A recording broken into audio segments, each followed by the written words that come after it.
네, 안녕하십니까, 오인입니다. 소개도 하기 전에 인사를 하십니까? 뭐 이렇게 급하시다고. 잘하라고 저한테 지령을 주셨잖아요. 저도 모르게 마음이 급해져가지고. 네, 제가 어제 유시민 작가님과 함께 방송을 했지만 예. 그 자리보다 이 자리가 훨씬 더 무겁습니다, 여러분. 곧 청취율 조사가 다가오기 때문에 제가 또 긴장을 하지 않을 수가 없습니다. 하프타임 또 신나게 달려보도록 합니다. 예. 자, 5837님께서 저녁 식사 마치고 설거지하면서 매일 듣고 있습니다. 예. 평범한 아이 엄마인 제가 듣기에도 비상식적인 요즘 뉴스 정말 이해되지 않습니다. 우리 모두 아이들에게 부끄러운 어른은 되지 맙시다. 예. 네, 정말 맞습니다. 예. 네, 7577님께서 주부님들이 이 저녁에 많이 들으시는군요. 편하게 이렇게 부엌일 설거지하시면 하시면서. 도대체 이 나라의 법이 왜 이렇게 너그러운지 모르겠네요. 가정주부인데 이 방송 들으면서 부엌일 합니다. 예. 그러시군요. 아. 네, 왜 이렇게 그 강자들에게 너그러운지 잘 모르겠다는 생각을 저도 예. 해봤습니다. 7577님이셨군요. 네. 예. 6300님께서는 안녕하세요. 오늘은 대통령실에서 만찬한다는 뉴스를 들었네요. 서민들은 지금 물가가 비싸서 시장 보기가 두려운데 대통령이나 여당 사람들은 달나라 사람들인가요? 민생은 나 몰라라 하고 자기들만의 만찬이나 하고 결과는 아무것도 없지 않을까요? 예. 만찬 이후에 정말 우리 민생에 대한 플랜이라던가 국민들의 마음을 움직일 만한 얘기는 없었죠, 아직까지. 예. 그렇습니다. 자, 예. 의료 대란으로 국민들이 여전히 불안해하고 있습니다. 일부 의료인들의 발언이 계속 논란이 되고 있는데요. 최근에 전 대한의사협회 비상대책위원회 언론홍보위원장이 SNS에 남긴 발언이 논란입니다. 대전 빵 축제에 인파가 몰린 것을 두고 빵 사기 위해 3시간 기다리는 건 미담이고 진료를 위해 기다리는 건 의사 부족 때문이라는 사회에서 필수 의료 몰락은 자동빵이라는 거다. 이런 글을 써서 논란입니다. 이게 빵을 사려고 기다리는 거라. 그러니까요. 예. 왜 이렇게 그러니까 아파서 어쩔 수 없이 병원에 가는 상황과 뭐 즐기려고 빵을 사기 위해서 자기 즐거움을 위해서 기다리는 시간과를 왜 동일시해 가지고. 근데 이게 의사협회 관련자분들이 유독 이렇게 이런 어떤 약간 뭐랄까요? 막말이랄까 이런 게 많아요. 계속돼요. 의사협회. 그렇더라고요. 이 의사협회 하면 이 개업이들을 어떤 대표하는 쪽이 그러니까 개업이 분들의 어떤 이해관계나 의사를 대표하는 것 같은데 네. 왜 유독 이쪽에서는 말입니다. 근데 이렇게 국민을 향해서 비아냥거리고 네. 뭐 하여튼 그 이해관계에 맞지 않으면 누구를 향해서도 막 막말을 쏟아내고 뭐 네. 옛날에도 많잖아요. 뭐 간호사법 통과되니까 네. 간호사들 향해서 간호법 통과를 예. 환영하는 간호사들을 위해 건방지다. 나대지 마라 뭐 이런 네. 식으로 거친 발언 쏟아냈고요. 뭐 그럴 거면 왜 의대 와라 이러고 뭐 네.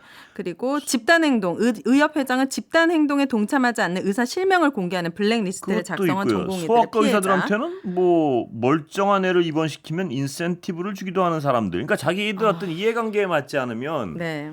뭐 물론 그 기업이 전체가 이런 의견을 전 동조하고 있다고 생각은 안 합니다. 근데 그 왜 맞습니다. 대표자들은 이렇게 국민들을 적대시하고 네. 자기랑 의견이 다르면 다 어떤 파렴치한으로 몰고 엘리트 예. 의식 강하고. 이래가지고 누구에게 도움이 될까 하는 생각이 일단 이게 자체가 잘못된 일이라는 것도 있지만 네. 이런 식으로 막 계속 막말 쏟아내고 이해관계 맞지 않으면 다 뭐 어떤 사람들이 이렇게 비아냥거리고 조롱하고. 네. 근데 이게 지금 의료 분쟁에 있어서 정말 어떤 성실히 의료계의 미래에 대해서 고민하는 예를 들어서 뭐 여러 현장 지키는 의사들이나 네. 혹은 또 거기서 이탈했더라도 이 현상에 대해서 너무나 고민이 많은 학생들이나 네. 뭐 이런 사람들한테 무슨 도움을 주겠어요. 그러니까 왜냐하면 오히려 피해줘. 네. 그럼요. 이게 다른 사람들 보기에는 의사협회는 어떤 분들이고 뭐 전공의들은 어떻고 잘 구분을 못하는 게 뭐 대부분이죠. 당연하죠. 근데 그럼 이런 얘기를 딱 들으면 많은 분들은 또 의사 저 사람들 참 맞아요. 의사 뭐 이런 식으로 얘기를 한다고. 그러니까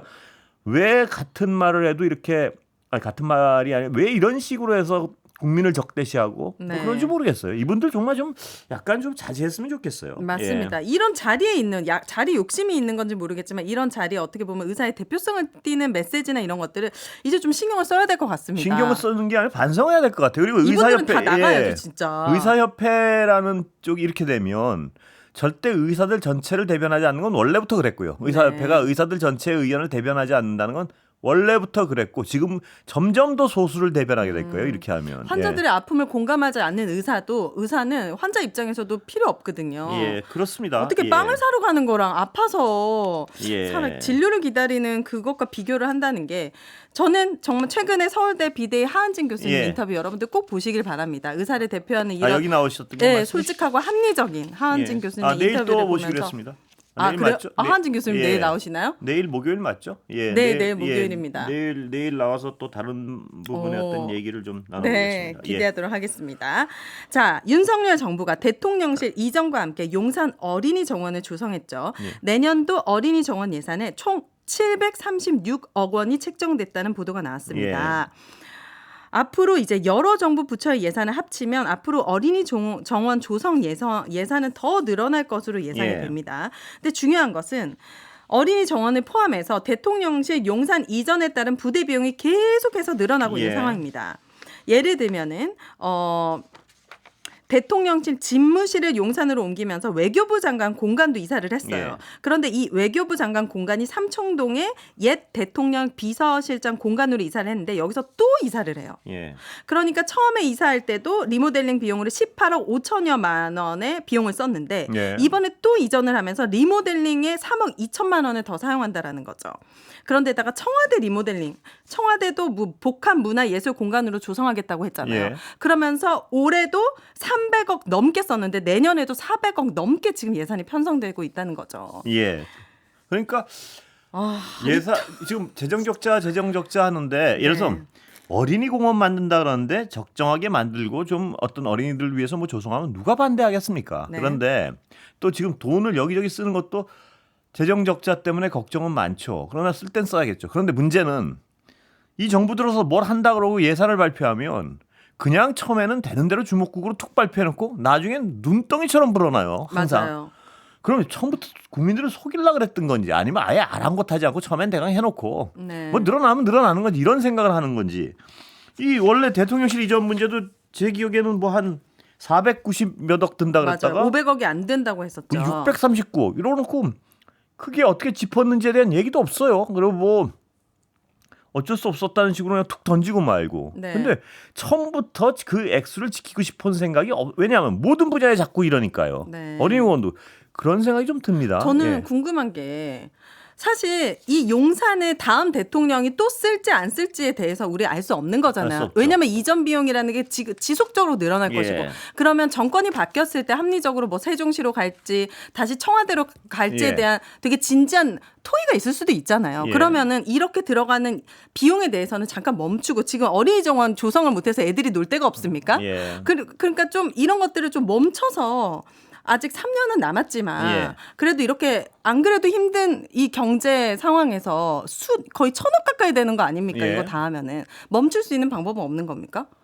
그럼 다음 대통령 이렇게 돈 다 써놓으면 다음 대통령 무조건 멈출 수 있는 방법은 왜 없겠습니까? 그 국회에서 국회에서요? 네 예산 편성을 최대한으로 저는 조금 멈출 수 있는 방법은 많다는 얘기는 본인이 멈추는 거죠. 행정부가 멈추면. 근데 국회에서 멈추게 할 수 있는 방법은 예산 편성에 있어서 굉장히 보수적으로 그러니까 그게 최소한으로 또 예산을 안 잡아주면 막 어떤 다른 데서 끌어쓰고 막 이러니까요. 그러니까 그런 걸 못하게 막아야죠. 이게 뭐 그냥 돈이 들어가니까 들어갑니다라고 얘기해서 그 돈을 다 배정한다는 게 글쎄요. 지금 청와대 놀러 못 가가지고 지금 안달난 국민들이 있습니까? 이런데 돈을 쓴다는 게 저는 납득이 안 되거든요. 너무 답답합니다. 그리고 뭐 오늘 다른 얘기 잠깐 하면 갑자기 추워졌죠. 오시는데. 많이 추워졌어요. 가을을 느끼기도 전에 가버리는 것 같아요. 눈 인사 잠깐 하고 가을이 가버리는 것 같아요. 안타깝습니다. 오윤혜 씨처럼 차 안 타고 다니는 분들 아니 갑자기 그 얘기를 왜 하시는 거예요? 가을에 어떤 계획이 있으셨습니까? 혹시 뭐 광장으로 나가신다던가 아니 무슨 계획이 있으셨어요? 그게 아니고 가을은 너무 좋잖아요 원래. 너무 좋은 계절이죠. 그래서 천천히 좀 이렇게 음미를 하고 싶은데. 너무 빨리. 그 가을 오길 그렇게 기다렸는데 오자마자 갑자기 싹 다시 또 올 수도 있습니다. 그래요? 워낙 날씨들이 변덕이어가지고 빨리 PD님께서 가을 이야기 할 거면 빨리 끝내라고 하시는 것 같은데. 가을이 왜 가을이? 저도 잘 모르겠습니다. 저는 하고 싶은데. 왜냐하면 오윤 씨가 아까 저희 시청률 조사 곧 네, 있다는 얘기 하시는데 돌아오죠. 네. 표정이 지난번보다 비장하지 않은 것 같아서 제가 열심히 하시라고. 저는 눈에 얘기하지만 MBC 직원이 아니거든요. 그래서 비장하게 안 하실 겁니까? 아 그래요? 언제죠? 정확하게 날짜를 좀 말씀해 줘. 언제쯤 돌아오는가? 끝나고 살짝만 말씀드릴게요. 아, 알겠습니다. 어쨌든 우리 피 같은 세금 땅 파면 돈 안 예. 나옵니다. 이거 예. 어떻게 해서든지 국회에서 막을 수 있는 방법. 윤 대통령은 절대 마음을 안 바꿀 것 같기 때문에. 알겠습니다. 네. 여기까지 듣겠습니다. 아, 감사합니다. 예, 오윤혜 씨였습니다. 네. 준 MBC 직원입니다.